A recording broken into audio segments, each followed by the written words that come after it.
Merci na Congolais nous azali kolanda biso de partout na pesi bino mbote na pesi mbote na ba Congolais tout bakobeta libako malamu ya kolanda stani bo chinto ko bazunde momuto bo chena ba munandemba ba zingandemba. Je pense très bien que ce matin esengweza makasi ya koyebisa na ba Congolais que Paul Kagame est en train de pleurer azolela nini awa pe bokoyeba décision ya ba Rwandais na ba sanction oyo Rwanda uti kozwa parce que bandeko totika koloba kaka que les généraux, le Rwanda a eu des sanctions. Rwanda a eu des sanctions. Et je vais vous montrer les conséquences il y a des sanctions au Rwanda a eu. Je vais vous expliquer comment les sanctions sont à Rwanda. Rwanda de Moutou a eu des sanctions.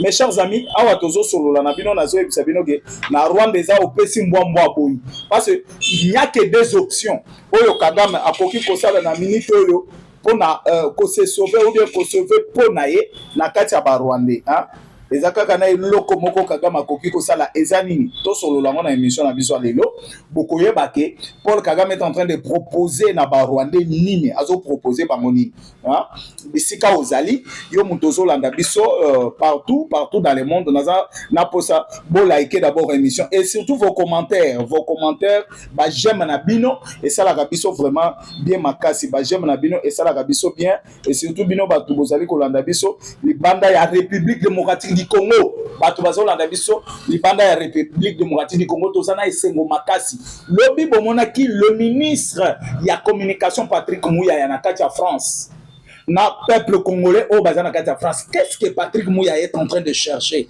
Parce que azali na Canada, aye na France, awa siko tozomona azokende bamboka ebele au ba diaspora na biso au communauté na biso bazali.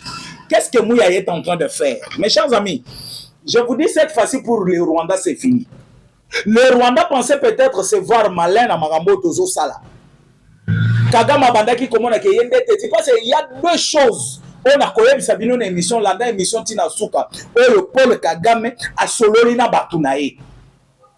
Paul Kagame a sololi na batunaye biloko obe mibale.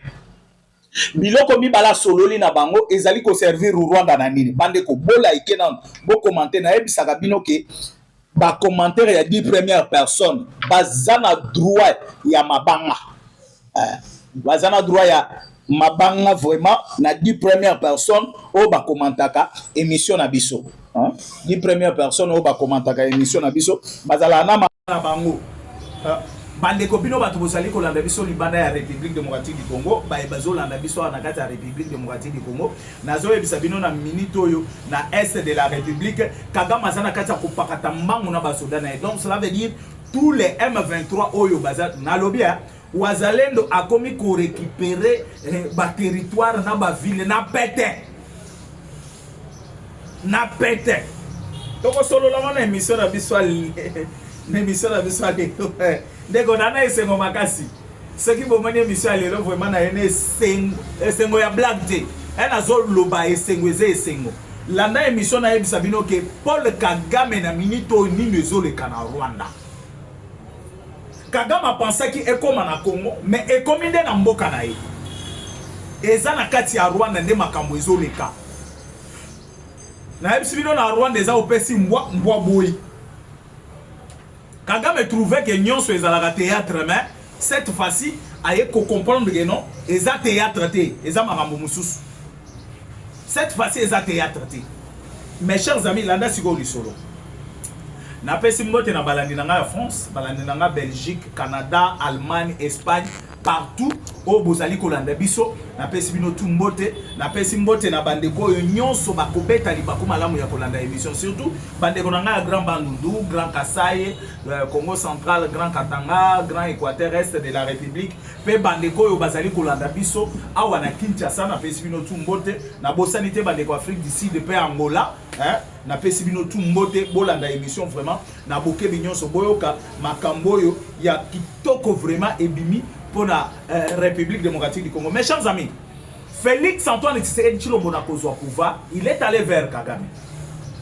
Koyebisa Paul Kagame, tu as des connaissances. Déjà, des relations que tu as, tu sais, avec le président du monde. Ngana zana minéré, yo zana baizi, yo zana ba relation. Prenons tout simplement les minéraux de la République démocratique du Congo, tout utilisant au bisomi balé. Mais kimia est côté na kati ya République démocratique du Congo, kimia est vendre na kati ya Congo. Ba Congolais va se sentir à l'aise na kati ya mboka na bango. Kagame alobi bongo te. Félix Antoine Tshisekedi Tshilombo aye ko proposer zwata minéraux nyonso ya Congo. Mais foutaka ba taxe à l'État de façon que ba Congolais ba vendre na kimia, qu'il n'y ait pas guerre en République démocratique du Congo. Kagame alobi net. Kagame alobi ngai na kozwa minéraux gratuitement ndenge na bandaki kozwa ngope na Kabila. Il n'y aura pas taxe ata moko obiso to kofuta na République démocratique du Congo. Taxe ata moko te to kopesa na ba Congolais. Lolenge na bandaki kozwa minéraux na Kabila. Lolenge pe na ko continuer kozwa na yo. Ondima oboya na na kozwa minéraux ya République démocratique du Congo. Ça c'est Paul Kagame hein, à Félix Antoine Tshisekedi Tshilombo. Et les gens oyo babandaki kozala na Kagame, les gens qui étaient sur o babandaki ko accompagner Kagame, bazala qui pense que ça va s'accomplir parce que Paul Kagame azalaki le tout puissant. Le lege na yebisa kabino na émission ya Nikolo Union Sotozali ko sala awa. Et Kagame Félix Akenda na plusieurs fois ko supplier, ko expliquer le lege ko kufa pena bomo ezali. Kagame voyait qu'il a l'expérience. Il y a cause à la président. Kagame voyait qu'il a l'appui, il y a comité international. Mais aujourd'hui, Kagame est en train de voir que appui à Zalaki dans Motala. Américain bazaba tout moko bazalana balimbi sarate. Ceux qui basi bazuelo décision ne pensez pas que bakozon basima. Vous l'avez vu avec l'Iran, non? Vous l'avez vu avec Bachar al-Assad. Vous l'avez vu avec qui encore? Il y a plusieurs pays où je peux vous citer. Oh, Américain bazo, ceux qui basi bazu décision na bango écotique à la décision. L'Amérique basa batoyo, basa la kana makila na benga ngo makila ya baniloti to makila ni. Ceux qui basi bazu déjà na infrakata. Bakotika naka kolimbisa yote, bakotike lo tante. Paul Kagame acha na cerveau na yeke non, makambo ekokene na yeka kaboui. Bande ko bola yeke na émission non. Vos commentaires s'il vous plaît. Les 10 premières personnes va commenter vraiment au komeninga ke ngai kingani naza peut-être na pays tel, naza na province tel, naza na commune tel awa na Kinshasa. Ozana libanga na yote ndeko. Libanga na ya sir, ya sir. Awa sir place na zo la bino. Ba j'aime na bino pe na mona c'est ba j'aime ezana c'est. Oui mais dans l'émission mais commentez d'abord l'émission, c'est ce qui va nous faire du bien.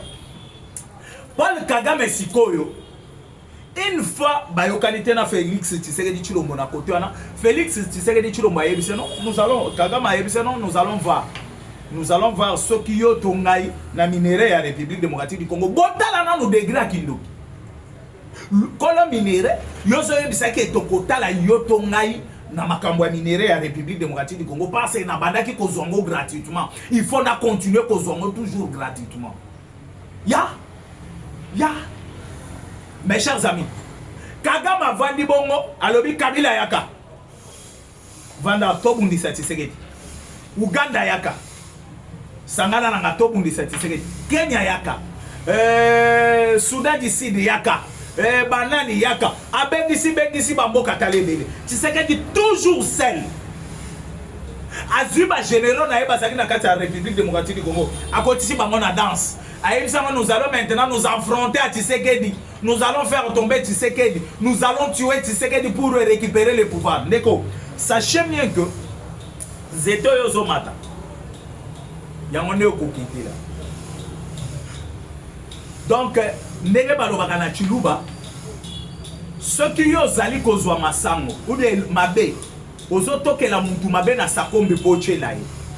Sachez bien que yo bakozwa cantine auto sokola rango na douche bakoto kango ata 10 fois pour na bochela yo.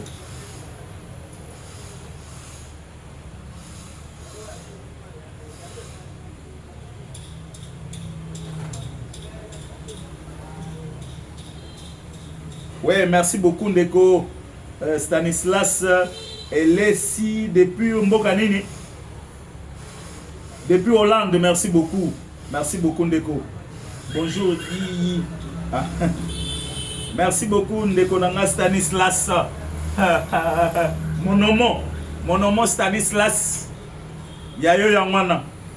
Depuis Hollande, place aux Ali Hollande Bisso. Et ça l'a bien vraiment pour na komona mutu alibosa commenter c'est mon nom Stanislas. Merci beaucoup. Merci beaucoup mon nom. Landa siko li solo. Ndepol Kagame sangisi ba pays na nyonso. Azimema ba oyo bazalaki na kati ya gouvernement awa ya Ilukamba.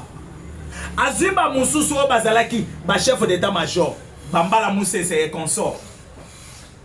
Batwa na nyonso derrière Paul Kagame pour faire tomber Tshisekedi.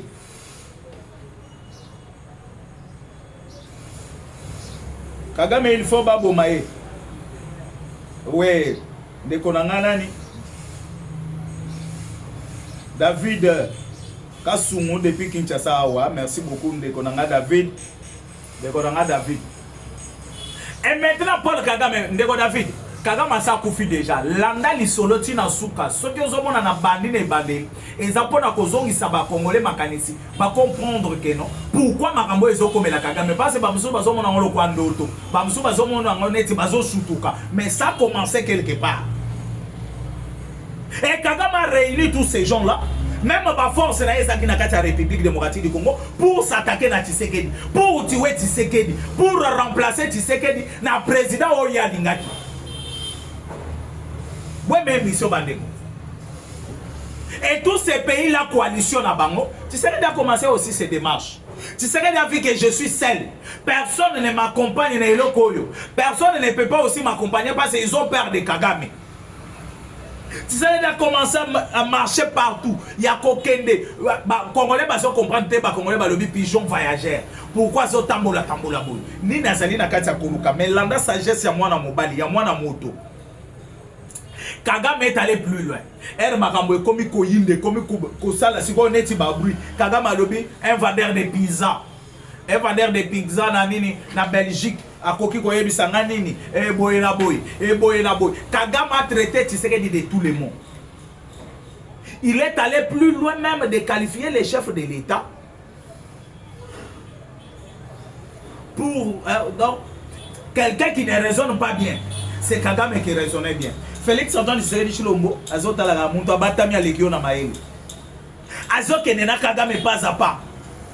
D'accord. Mais l'arrivée à Donald Trump, ça bouleversait aussi les choses. Ça changeait les choses. Parce que Donald Trump, il est venu sauver le monde, ce papa-là. Tala, à Betty Bachar Lachad. Yomoni Rissi à côté lié. À Kimisi Bachar Lachad dans le pouvoir. À Betty première guide à Iran. À Betty Oyami Balé le sous Bazongis. Malgré tout ce que l'Iran est en train de faire, Yako Bombarda, Kabadini, Dubaï, Badini, Azo Salamakele, la Pamba, déjà Donald Trump a accompli une mission. Mission est déjà atteint. Mission est déjà. Et c'est si, mission c'est si déjà. Et Kagame maintenant est commis. Dans le moment où il y a des sanctions, Kagame a dit qu'on tripoter les choses. Kagame a commencé à tripoter les affaires. Kagame a voulu montrer au monde que non, Yendelo, chaque chant. Oh, James Kabareba, chaque chant. Kagame fait tout ça. Ayebaki déjà gravité, Yamakamwe Koyelai. Ayebaki déjà gravité, Yamakambo aux États-Unis qui est déjà préparé. Et déjà le Sénat américain, malgré Bambongo, malgré Bambongo qu'il a donné au sénateur, de façon que le sénateur va côté là, va mettre tripoter, va sanction sur lui. Mais Kagame Azala qui surpris journal lundi. Kagame Azala qui surpris journal lundi.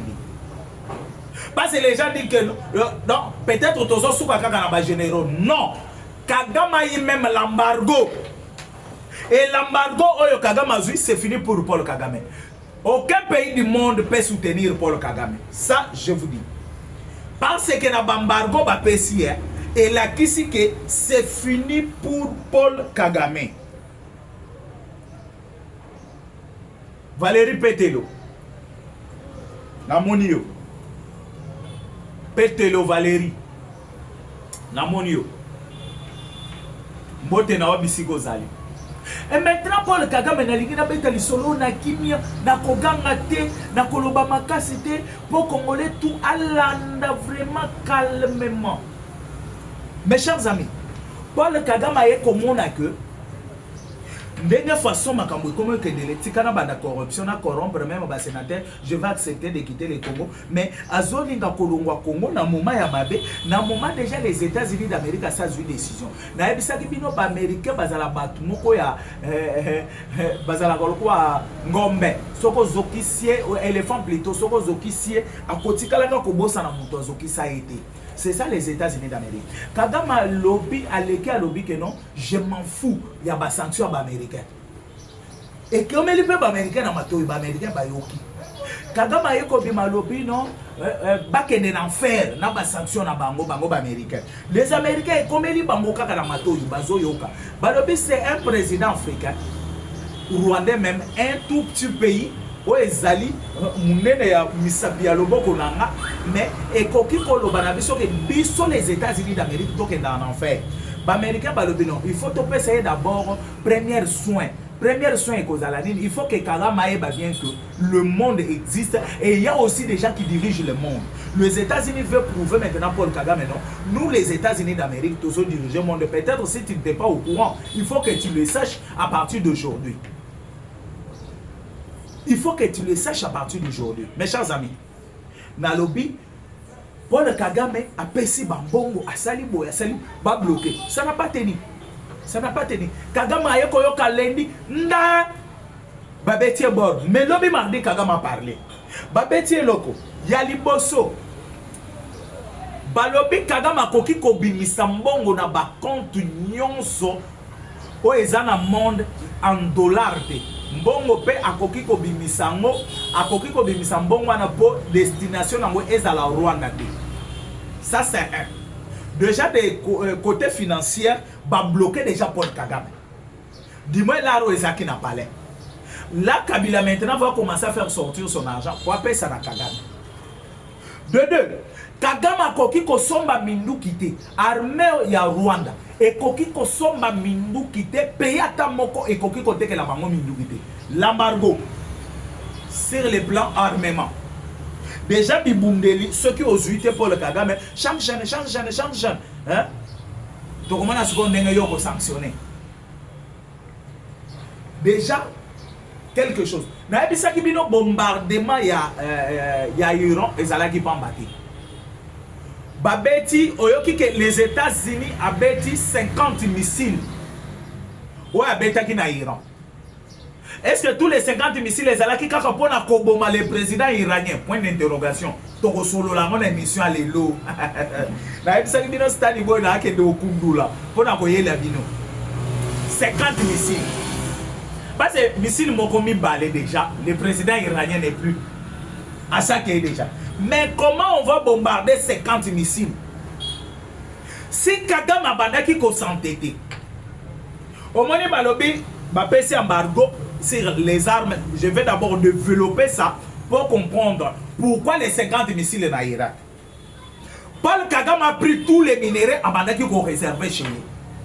Abandaki koluka nani akoki kopesa minere wana po apesa ye ba arme apesa ye armement moko ya makasi azala protéger même par ces pays là pour que les États-Unis d'Amérique bameka kosala face na Paul Kagame te soki bameki ko attaquer Kagame ba sentir quand même que chez Paul Kagame il y a les résistances. Résistance à la Kagame est allé chercher ça où? En Iran. Donc, like émission, l'année mission Ezakitoko. Il est allé chercher ça où? En Iran. Il a pris tous les minéraux. Ouais, Zalaki Nango. A Pessi na ba Iranien. Ba Iranien ba zu ba minéraux en Agnonso. Et les choses graves. Abakiseli bango ba minerai stratégique, les minerais interdits oyo ekoki kobimate comme Kagame azwa kango pa Kabila abomba kango pa naye azwa pesa ngo ba iranien pour ba sala ba arme nucléaire ya makasi pour s'attaquer aux États-Unis d'Amérique.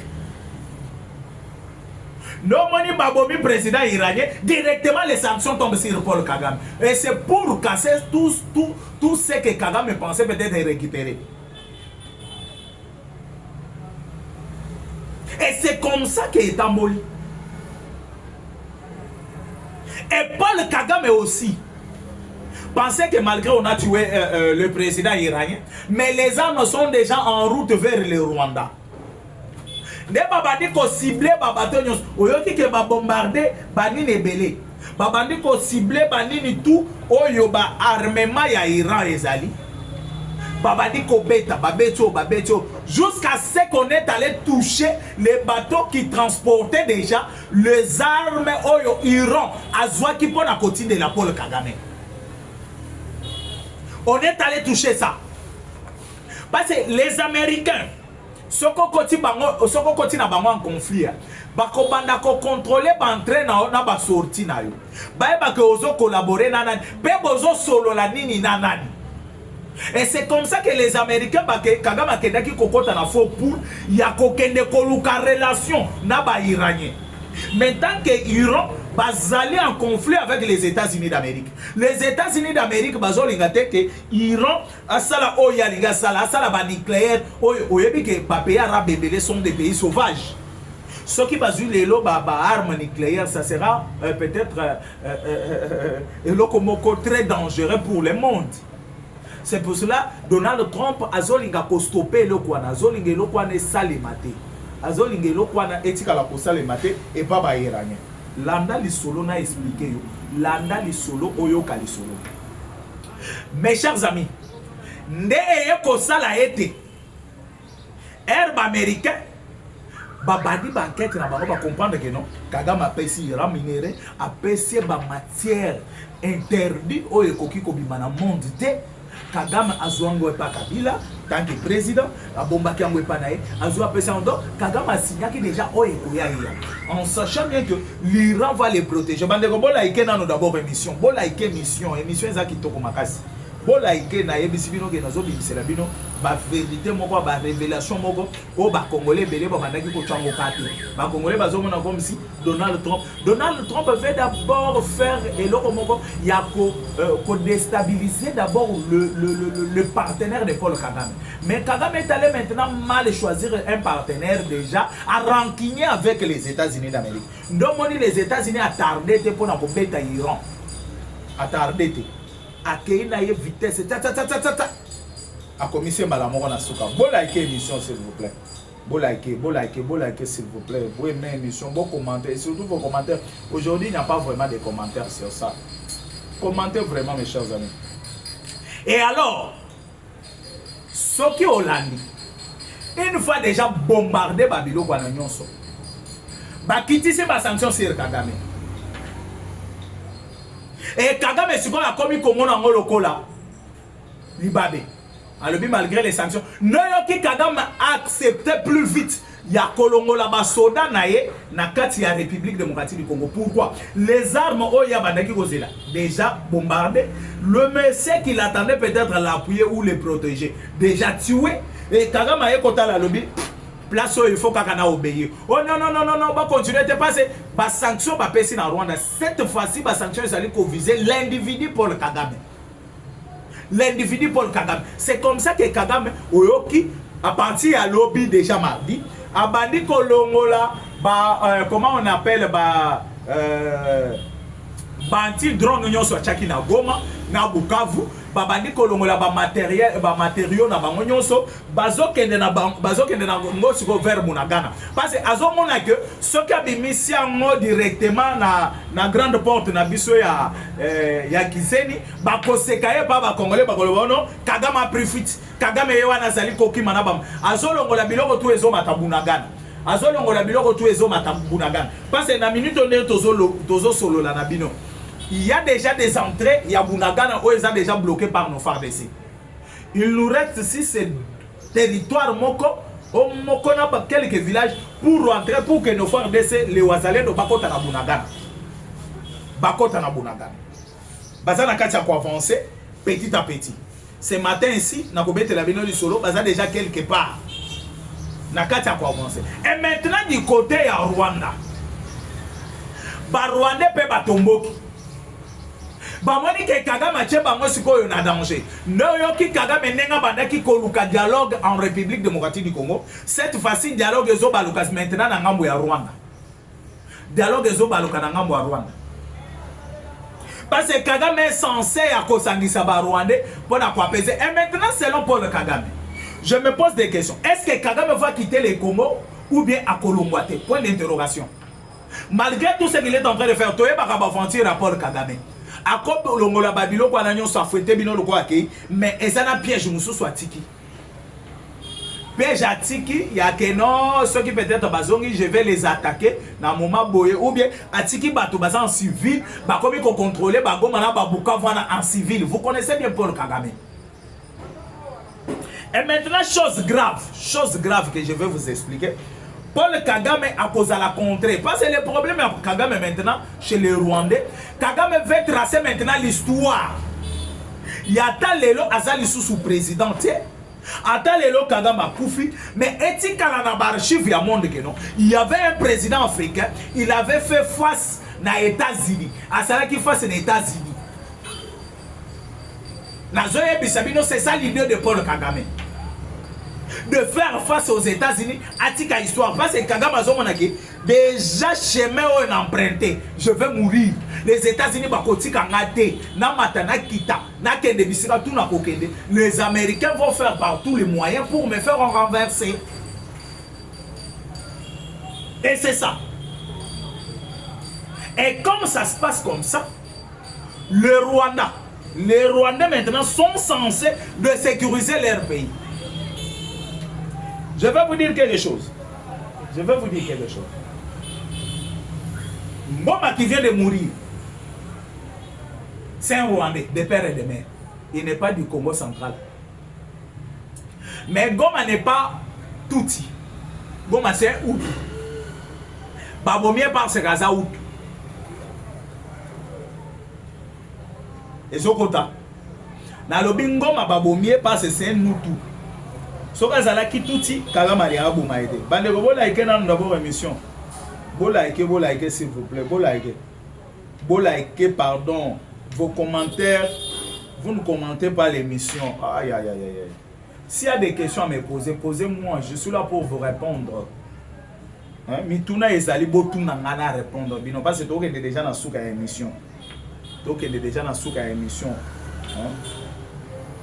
Vous posez des questions à Bino Nyonso. Même à dans les commentaires. Vous posez des questions à répondre. Nazana Pona Bino. Landa Siko di solo. Paul Kagame na ebisi bino ke alinga kufa ataba bomie etikala na ba histoire que non à telle époque en Afrique il y avait un président africain à télémela États-Unis d'Amérique États-Unis peut ba potana na et c'est ça ce que Paul Kagame est en train de chercher. Et maintenant les États-Unis basi ba timbeli et lokwana parce que Paul Kagame a zé le côté. Paul Kagame n'est pas plus fort que Maduro, président vénézuélien. Paul Kagame n'est pas fort plus que Bachar al-Assad. Paul Kagame n'est pas fort plus que les nani supérieurs ou tu kokufa wa soki guide supérieur ou tu kokufa na mususu akufa guide susu. Paul Kagame n'est pas plus fort que tous ces gens-là. Mais tous ces gens-là, les lots bazo reconnaître force les États-Unis d'Amérique. Bazo reconnaître ce que les États-Unis d'Amérique azali kosala. Mais Kagame azali kosantété. Dernière sanction donnée au Rwanda. Basali boy. Balobi na ONU.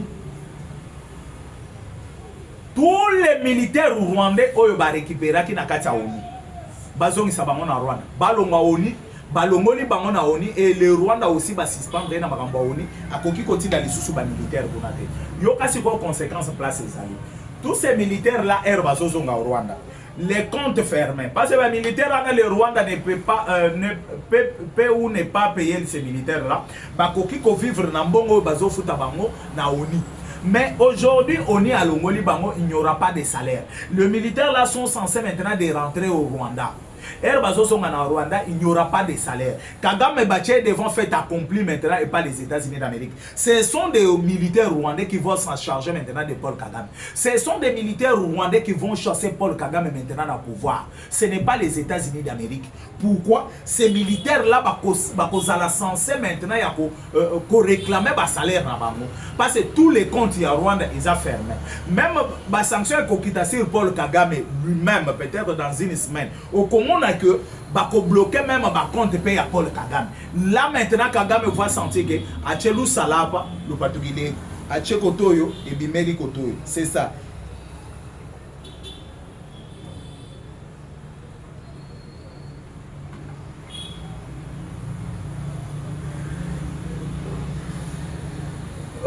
Ça vraiment de konanga David Kasuku Donald Trump a béni ici Fachi ces derniers temps ce que Trump a fait ça Fachi ko boyate. Pourquoi? Parce que Donald Trump collaborateur na commis ko collaborer na Mikolo na kati Afrique c'est Fachi Béton. Donc place Paul Kagame azalaki. Le lenge Kagame bandaki ko beta batou aux États-Unis midi matin soir. Na minute Fachi moya tinda na no bato ezati. Fachi est en train maintenant de signer des accords de lui-même. S'il s'agit peut-être de collaborer avec Donald Trump ou bien de solo avec Donald Trump, Fachi a zokende yemoko. Pourquoi? Boyebi que na état tozaleli na minute oyo. Bato bazolinga ko renverser Fachi pour bango bazwa place à Fachi. Mais Fachi devant Donald Trump akoki kotinda mutute. Fachi na minute oyo aza soki oyo ki Fachi akokende les États-Unis, peut-être ça peut être vrai, mais juste là, je n'ai pas encore des informations. Mais toutefois, l'anda même émission n'a à lobby. Après cette émission, je vais vérifier pour vous répondre demain. Ndekonanga David Kasumu. Merci beaucoup.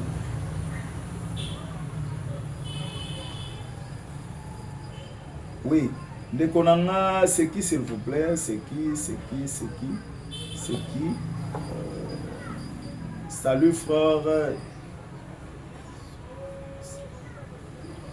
Force à toi, Nazana, Allemagne. Merci beaucoup, Ndekonanga Mike Mika depuis Allemagne. Merci beaucoup, Ndekonanga Mike Mika depuis Allemagne. Bisika, Bozali Kolanda, émission Nabiso. Ndekonanga na ebisibino que la RDC a outil pour remporter ce match à Makasi. Oh, to benga ka derby. Oh, eza derby? Non. Oh, ezali na benga onini. Parce que il la derby peut-être ce que ça bato mboka mokonde tozo bunda. Parce que les Rwandais na minute au moins il y a des gens des gens qui disent que non, peut-être Fachi est en train de bombarder lui aussi. Oye ki Kagame a suivi la sanction, il dit quoi? Kagame a tweeté dans compte na lobby les États-Unis baza injuste. Les États-Unis baza injuste, il fallait sanctionner aussi le Congo. Il fallait sanctionner aussi le Congo. Vous savez, les Congo parce que les gens confondent les choses. Parce que Kagame sait bien que Ngande na koti na territoire ya Congo, Ngande na zali ko agresser ba Congolais, Ngande na koti na mabele na bango. Congo ne peut pas croiser ses bras avant. Congo est en train de se défendre. Parce que bato ebele ba bandaki koloba, biso peto bombarder au Rwanda ndeko. Na minute ba sanction ndenge kiti ya États-Unis on biso peto ngina to zwango. To uti na embargo. Tshisekedi na uti obimisa biso na embargo. Tozonga lisusu na embargo. Dis-moi, ata bino moko. Et là, on est tout ça. Mais tu sais qu'il a joué avec beaucoup de sagesse. Tous ses conseillers, tout le monde, oh, Tozali, Tobanaki, Kolobanae, Robi, toi qui es dans la Russie, toi tu as quelqu'un au Rwanda directement, toi ça là-bas. Tu sais que tu voyais déjà conséquences à quoi attaquer au Rwanda. Tu sais que tu voyais déjà le mal de s'attaquer directement au Rwanda et il a qui pesé sur Bisso. Dans la minute où on a Bisso, Tolinga qui tole là. Tolinga qui tole là. Kagame a sanctionné, Bisso sanctionné. Et maintenant, Kagame Azo s'est retrouvé dans la sanction. Azo s'est la sanction aussi pour la République démocratique du Congo. Pourquoi? Azo s'est la sanction pour les Congolais qui sont là, dans le M23. Ce n'est pas pour Tshisekedi. Kagame a utilisé l'engagement politique. Il y a non. Je demande aussi les sanctions. Kagame sait bien qu'on ne peut pas sanctionner Kinshasa. Kinshasa, malgré tout ce qu'il fait à l'est de la République, Kinshasa est en train de défendre Mabele Naye.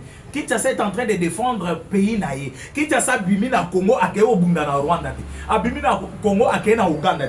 Tozo bunda na kati ya République démocratique du Congo pour to récupérer Mabele na biso. Na moni nyama mususu abimi abino. Les choses de Ouazalendo vont peser sur Tshisekedi. C'est être malade. Ça, c'est être malade. Est-ce qu'il a bien lu la constitution de la République? Peuple nyonso. Ce que moni que mboka na biso est agressé, aza capable ya kozwa munduki, ata mabanga, ata machette pour défendre mboka na biso. Si c'est ce qui est agressé par un étranger.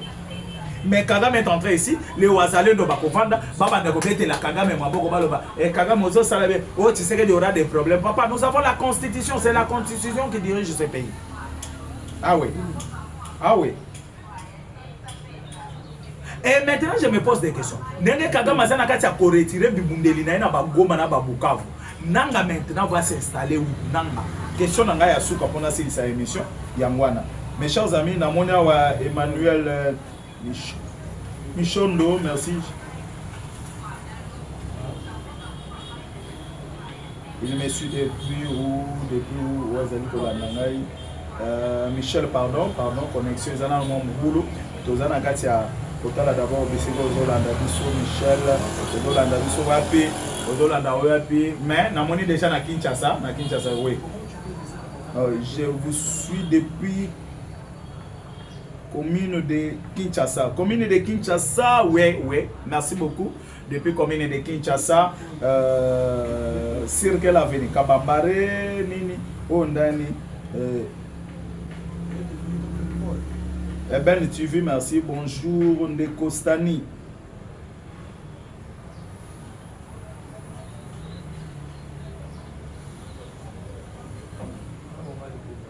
Depuis, Ndekonanga Roger depuis Moganini. Bonjour, Stani. DR. Roger de Bilele. Bileli depuis 20 ans. Ouais, merci beaucoup. Tout ça vraiment nasuka émission na biso. Binotu bobeta ki bakuma lamo ya Kolanda Stani boy. Chinto abo base konde mo mutombo. Mon numéro E plus 243 82 75 76 0 85. Ciao. Bye.